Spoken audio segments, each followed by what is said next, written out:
اول ته کې دی خېټه کې ټول حرام پراته دي، هلته د کاروبار ټول د حرامو دی، هلته د معاملات ټول په حرامو باندې دي. نو تا خو خېټه د حرامو نه ډکه کړې ده، نو هسې ځان ستړی کې که نه دغه حرام پرېږده او د هغې نه وروسته بیا عبادتونه کول، هغه عبادت به دې قبلېږي. چې 2 رکعات هم وکړې د سلو پسې، نو هغه 2 ډېر زیات دي د هغه 100 رکعتونو نه چې حرامو سره یې کې نه قبلېږي که نه.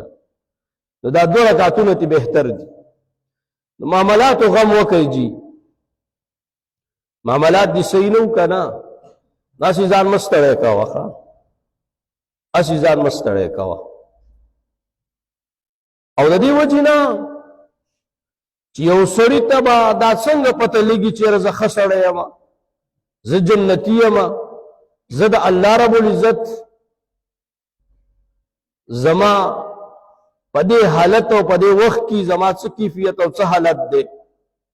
نو ته د خپل ملګرو نه تپوس وکړه، آیا که ستا ملګرو یا چا ستا د ملګرو نه ستا په باره کې تپوس او پوښتنه وکړه او هغې تا ته وي چې دا ښه سړی دی او ډېر بهترین سړی دی او معاملات یې ډېر صفا دي، ډېر سوتره دي، نو ته پوه شه ته ښه سړی بس ښی.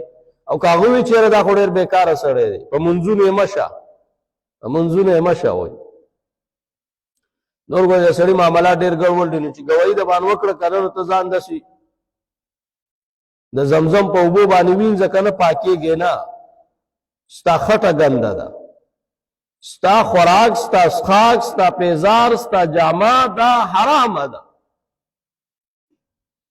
نو دې کې به تا ته پته لګي. ښه خپل ځان ته په خپل سړي ته پته نه لګي، موږ وایو چې موږ بیخي اوس د جنت سم ټیکه